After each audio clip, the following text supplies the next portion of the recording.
बहुत समय पहले गंगा नदी के किनारे बसा था सुंदर गांव हरियाली नगर। इस गांव में रहते थे मेहनती किसान, दुकानदार और सभी लोग बड़े सीधे साधे थे। गांव में सबसे ज्यादा सम्मान पाने वाला था एक किसान राम सिंह।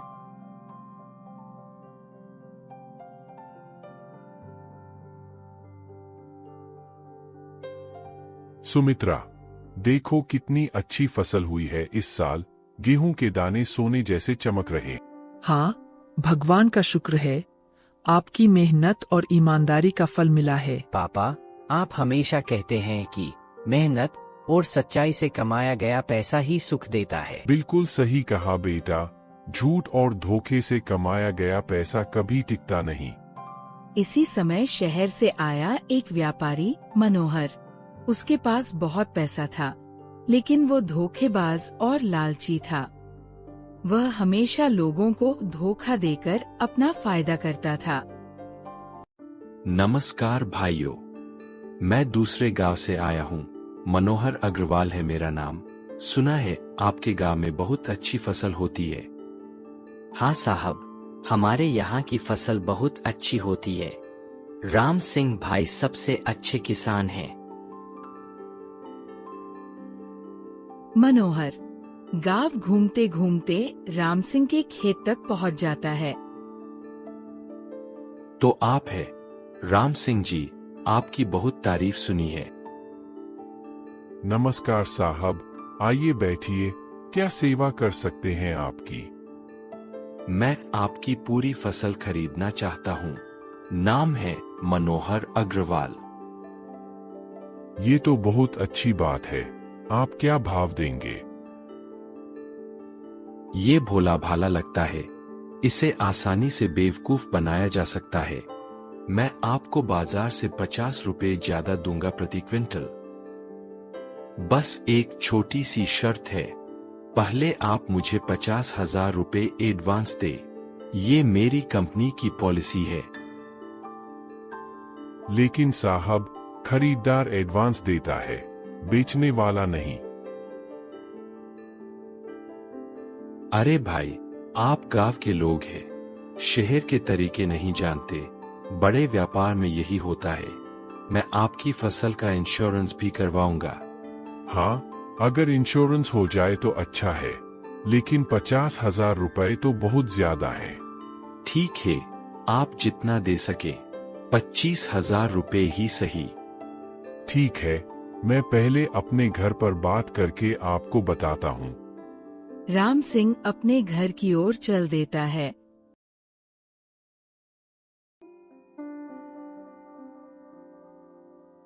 सुमित्रा, वो व्यापारी अपनी फसल अच्छे दाम पर खरीद रहा है और कह रहा था कि एडवांस देना पड़ेगा।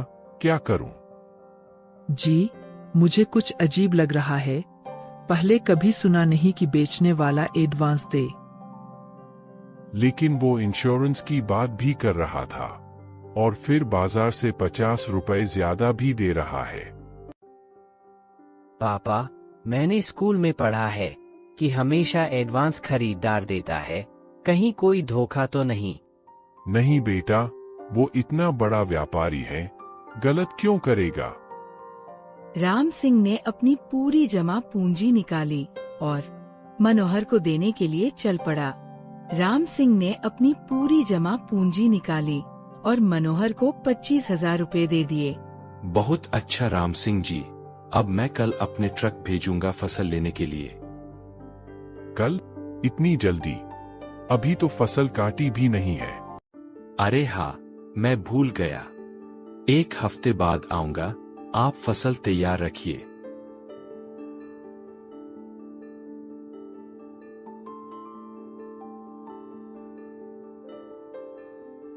राम सिंह भाई, वो व्यापारी चला गया। कुछ जल्दी में लग रहा था।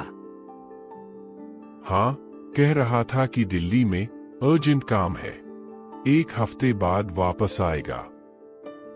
राम सिंह, मुझे उस व्यापारी पर शक है। उसकी आंखों में धोखा दिख रहा था। पंडित जी, आप व्यर्थ की चिंता करते हैं। वो इतना बड़ा व्यापारी है। दिन बीतते गए, लेकिन मनोहर का कोई पता नहीं चला। राम सिंह हर रोज रास्ता देखता रहता। 1 हफ्ता, 2 हफ्ते, महीना बीत गया। राम सिंह परेशान दिखते हुए फसल भी खराब होने लगती है।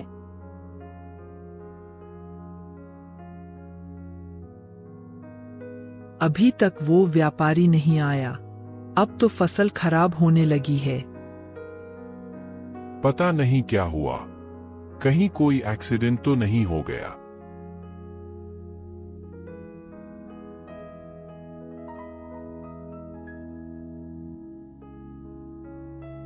राम सिंह दूसरे व्यापारियों से मिलते हुए, राम सिंह भाई, आप कह रहे हैं कि मनोहर अग्रवाल नाम का व्यापारी दिल्ली में कोई ऐसा व्यापारी नहीं है। क्या मतलब? वो तो कह रहा था कि बड़ी कंपनी है। भाई, लगता है आप धोखे में पड़े हैं। पहले भी कई किसानों के साथ ऐसा हुआ है। मतलब मेरे 25,000 रुपए? वो पैसे तो गए, ये लोग इधर उधर भटकते रहते हैं और लोगों को बेवकूफ बनाते हैं।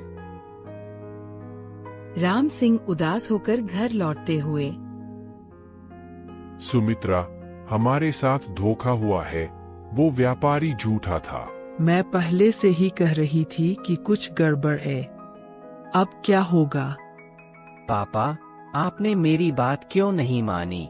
मैं कह रहा था कि कुछ तो गलत है। मैं बहुत भोला था बेटा, लालच में पड़ गया। गांव में हलचल मची। गांव के लोग राम सिंह के घर इकट्ठे होते हुए, राम सिंह भाई, सुना है आपके साथ धोखा हुआ है। हमें लगा ही था कि कुछ गड़बड़ है। वो व्यापारी बहुत जल्दी में था। बेटा, मैंने पहले ही कहा था कि उसकी आंखों में धोखा है, लेकिन अब पछताने से क्या फायदा। राम सिंह की फसल खराब होते हुए राम सिंह की फसल बर्बाद हो गई। उसके पास न पैसे थे, न कोई खरीदार। परिवार की आर्थिक स्थिति खराब हो गई। राम सिंह अपने खेत में अकेले बैठे हुए सोचते हुए, मैंने बहुत बड़ी गलती की है। लालच में पड़कर अपनी मेहनत की कमाई गंवाई है, लेकिन अब हार नहीं मानूंगा।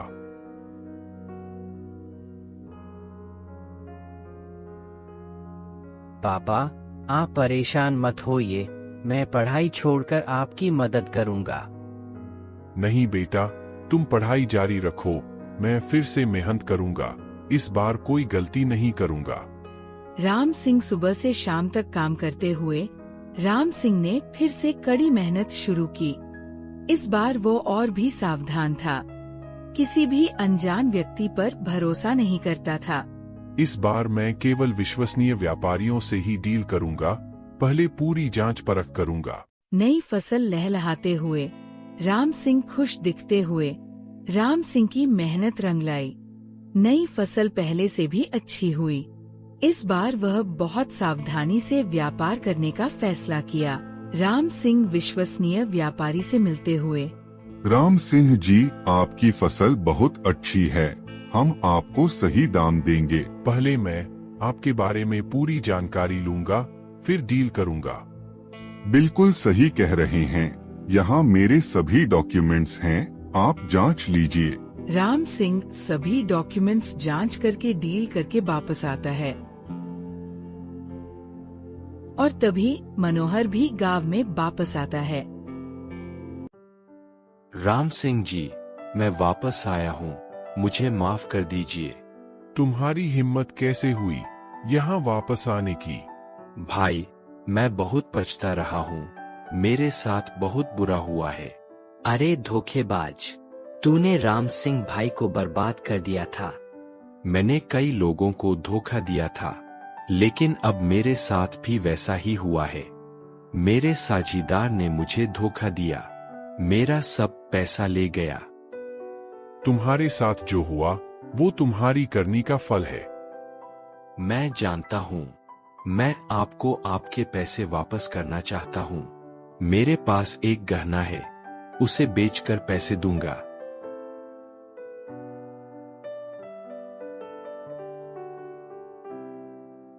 सुनिए, इसकी हालत देखिए। शायद सच में पछता रहा है।